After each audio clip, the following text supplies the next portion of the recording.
37e homélie de saint Jean Chrysostome sur l'évangile de Jean. Chapitre 5, verset 6 jusqu'au verset 13. Jésus lui dit : « Voulez-vous être guéri ? » Le malade lui répondit : « Oui, Seigneur, mais je n'ai personne pour me jeter dans la piscine après que l'eau a été troublée. » L'utilité qu'on tire des saintes Écritures est grande.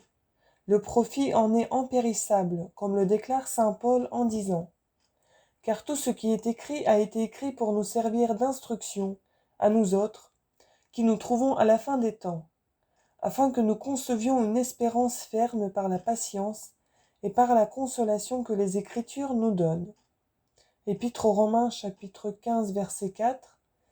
Première épître aux Corinthiens, chapitre 10, verset 11. Ces divins livres sont un trésor de toutes sortes de remèdes.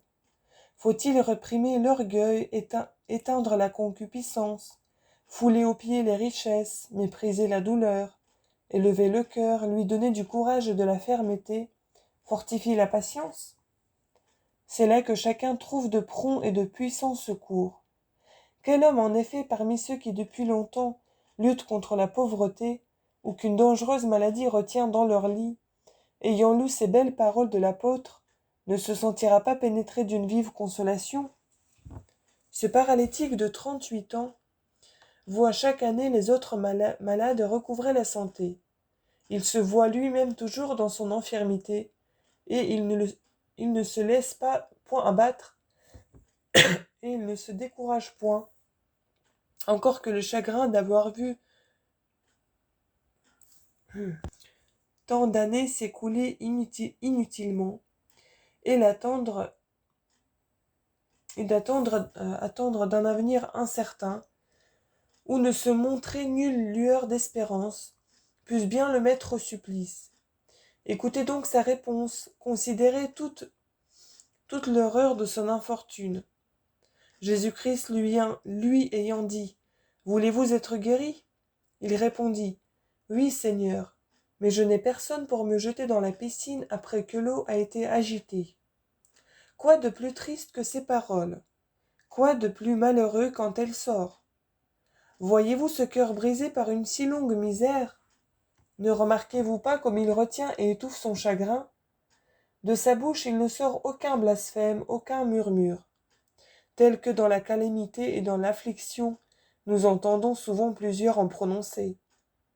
Il ne maudit point le jour de sa naissance, il ne se fâcha point de la question qui lui était faite, et il ne dit pas : « Vous me demandez si je veux être guéri, n'est-ce pas pour m'insulter ou vous moquer de moi ? » Mais il répondit avec beaucoup de douceur et de calme : « Oui, Seigneur. » Il ne connaît pas celui qui l'interroge, il ne sait pas que c'est lui qui le doit guérir, et cependant il raconte tout sans aigreur, et il ne demande rien, comme le font ceux qui parlent à leur médecin. Mais il expose simplement son état.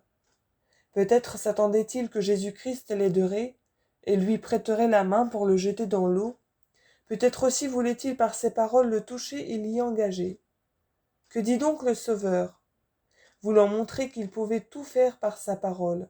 « Levez-vous, lui dit-il, emportez votre lit et marchez. » Verset 8.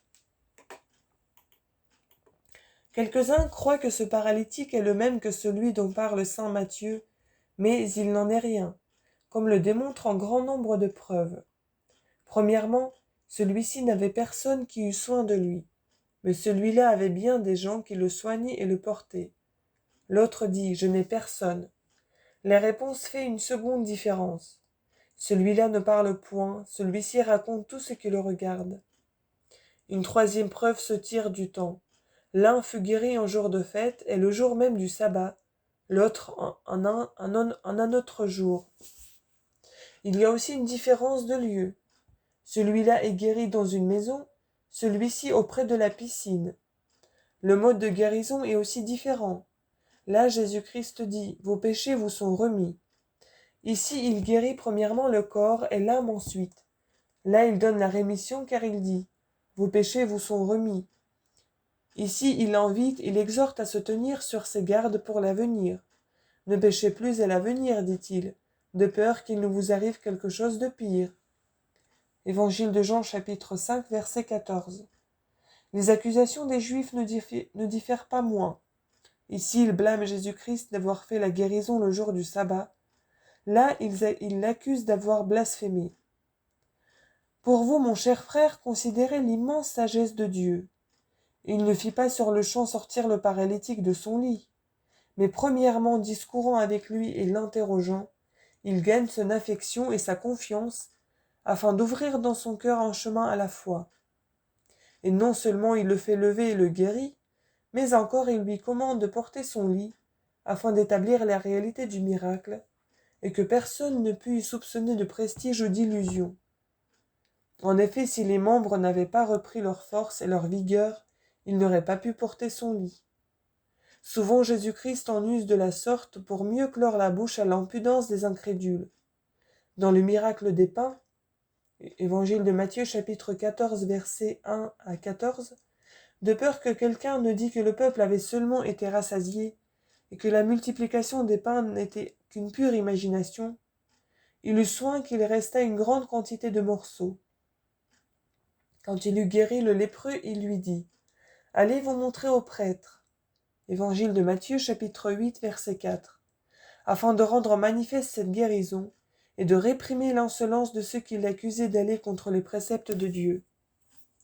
Le Sauveur a fait la même chose lorsqu'il changea l'eau en vin. Évangile de Jean chapitre 2 verset 8. Car il ne fit pas seulement voir le vin, mais il en fit porter au maître d'autel, afin que celui qui pouvait assurer qu'il ne savait pas comment la chose s'était passée, rendit en témoignage qu'il ne fut point suspect. C'est pourquoi l'évangéliste a dit : le maître d'autel ne savait pas d'où venait ce vin. Par là, il a fait connaître que le témoignage de cet homme était tout à fait certain. Et ailleurs, après avoir ressuscité un mort, Jésus dit : donnez-lui à manger. Évangile de Matthieu chapitre 5 verset 43.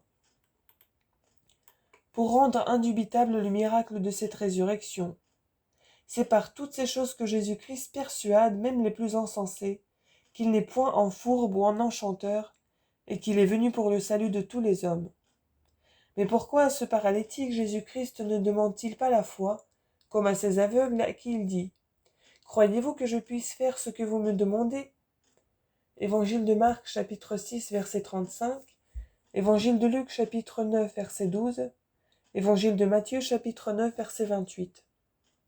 Parce que cet homme ne savait pas encore qui il était. Jésus-Christ n'a pas coutume de demander la foi avant mais après les miracles. Et c'est avec justice qu'il l'exigeait de ceux qui avaient vu dans les autres des effets de sa puissance, mais à l'égard de ceux qui ne le connaissaient point encore, et qui devaient le connaître par les miracles, il ne les invite à croire qu'après les avoir opérés. C'est pourquoi saint Matthieu ne marque pas dans son évangile que Jésus-Christ ait demandé la foi, quand il commença de faire des miracles, mais qu'il l'exigea de ces deux aveugles seulement après qu'il eut guéri bien des malades. Ici, mon cher auditeur, remarquez la foi de ce paralytique. Entendant ces paroles, emportez votre lit et marchez, il ne rit pas, il ne dit pas : qu'est-ce que cela veut dire ? L'ange descend et trouble l'eau, et il ne guérit qu'un seul malade. Et vous qui êtes un homme, vous espérez faire par votre seul commandement plus qu'un ange ? Il y a là un orgueil et une présomption tout à fait risibles. Mais il ne dit rien de cela, ou même il n'en eut pas la pensée. Et aussitôt qu'il eut entendu cette parole : levez-vous, il se leva et fut guéri. Il obéit sur le champ à celui qui lui fit ce commandement. Levez-vous, emportez votre lit et marchez. Certes, cela est admirable, mais ce qui suit l'est beaucoup plus. Ou plutôt qu'il ait cru au commencement, quand personne ne murmurait, cela n'est pas si merveilleux, mais que dans la suite il soit demeuré ferme dans sa foi, lorsque les Juifs, comme des furieux et des enragés, se jetaient sur lui, le chargeaient des reproches, l'assiégeaient de toutes parts et lui disaient : il ne vous est pas permis d'emporter votre lit. Qu'alors non seulement il ait méprisé leur furie et leur rage, mais qu'il ait hautement et publiquement proclamé, avec une fermeté pleine et entière, le bienfait qu'il avait reçu et réprimé leur insolence. C'est là, selon moi, la marque d'une âme vraiment forte et généreuse. En effet, les Juifs se jettent sur lui, l'accablent d'injures et d'outrages, lui disent avec insolence : c'est aujourd'hui le sabbat, il ne vous est pas permis d'emporter votre lit. Et il leur répond froidement. Celui qui m'a guéri m'a dit, emportez votre lit et marchez. Seulement il s'abstient de leur dire, vous êtes fous et des insensés de vouloir que je ne regardais pas comme mon maître celui qui m'a délivré d'une si longue et si cruelle maladie, et que je n'exécute pas tout ce qu'il m'a ordonné. Au reste, s'il eût voulu user d'artifice, il pouvait se tirer d'affaire d'une autre manière en disant « Je ne fais pas ceci volontairement, mais pour obéir au commandement comme on a fait. S'il y a du mal, rejetez-le sur cette personne, et je vais laisser là mon lit où peut-être aurait-il caché le bienfait de sa guérison. » Car il savait fort bien que ce n'était point tant la violation du sabbat qui leur tenait au cœur que de voir qu'un malade eût été guéri. Mais il n'a point été le miracle, ne s'est point excusé. Il a nettement confessé le bienfait de sa guérison et l'a hautement publié. Voilà ce qu'a fait le paralytique. Mais maintenant considérez, je vous prie, avec quelle malignité les Juifs se conduisirent. Ils ne dirent pas « Qui est-ce qui vous a guéri ?» mais laissant là, ils relevaient avec grand bruit cette violation du sabbat. Qui est donc cet homme-là qui vous a dit « Emportez votre lit et marchez » Mais celui qui avait été guéri ne savait pas lui-même qui il était, car Jésus s'était retiré de la foule du peuple qui était là. Et pourquoi Jésus-Christ se cacha-t-il ? Premièrement, afin que par son absence il rendît le témoignage exempt de tout soupçon, car celui qui avait en lui-même le sentiment et la preuve du rétablissement de sa santé était en témoin du bienfait tout à fait digne de foi. En second lieu, pour n'allumer pas davantage dans leur cœur le feu de leur colère. Il savait que la seule présence de celui qui, en bute à l'envie, est capable d'en attiser le feu. C'est pourquoi il se retire et leur laisse toute liberté de discuter entre eux cette affaire, ne disant rien lui-même pour sa justification, mais voulant que ceux qui avaient été guéris parlassent seuls avec les accusateurs. Et ces accusateurs eux-mêmes rendent aussi témoignage du miracle. En effet, ils ne disent pas « Pourquoi avez-vous commandé que cela se fît le jour du sabbat ?» mais « Pourquoi faites-vous cela le jour du sabbat ?» Où l'on voit que ce n'est pas la transgression de la loi qui anime, mais la jalousie qu'ils ont de la guérison du paralytique. Et toutefois, à considérer les choses humainement, il fallait bien plutôt accuser d'avoir travaillé le paralytique que Jésus-Christ qui avait seulement prononcé une parole. Ici, c'est par un autre que Jésus-Christ fait violer le sabbat. Ailleurs, c'est lui-même qui le viole, savoir, lorsqu'il fait de la boue avec sa salive, et qu'il en noie les yeux. Évangile de Jean chapitre 9, verset 6. Au reste, Jésus-Christ, opérant ses guérisons, ne transgresse point la loi, mais il passe et s'élève au-dessus de la loi.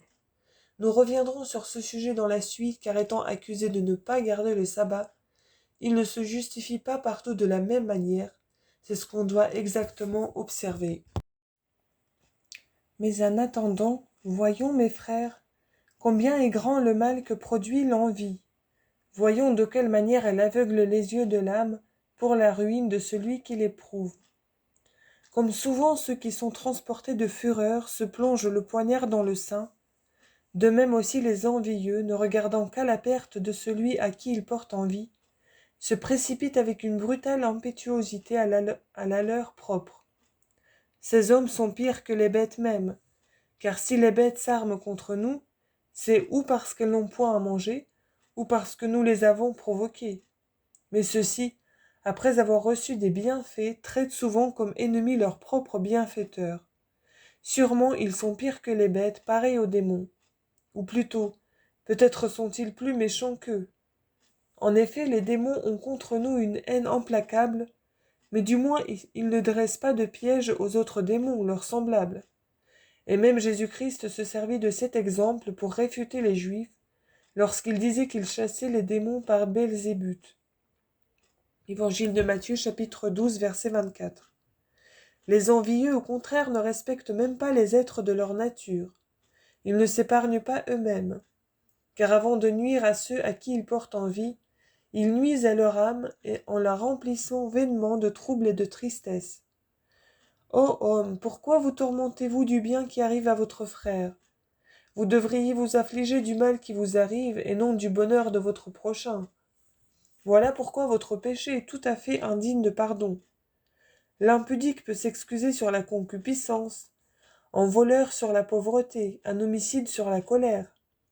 Excuse est la vérité frivole et insensée, mais pourtant concevable. Pour vous, quel prétexte je vous prie, quelle excuse donnerez-vous? Absolument aucune, si ce n'est votre extrême malignité. L'évangéliste nous commande d'aimer nos ennemis.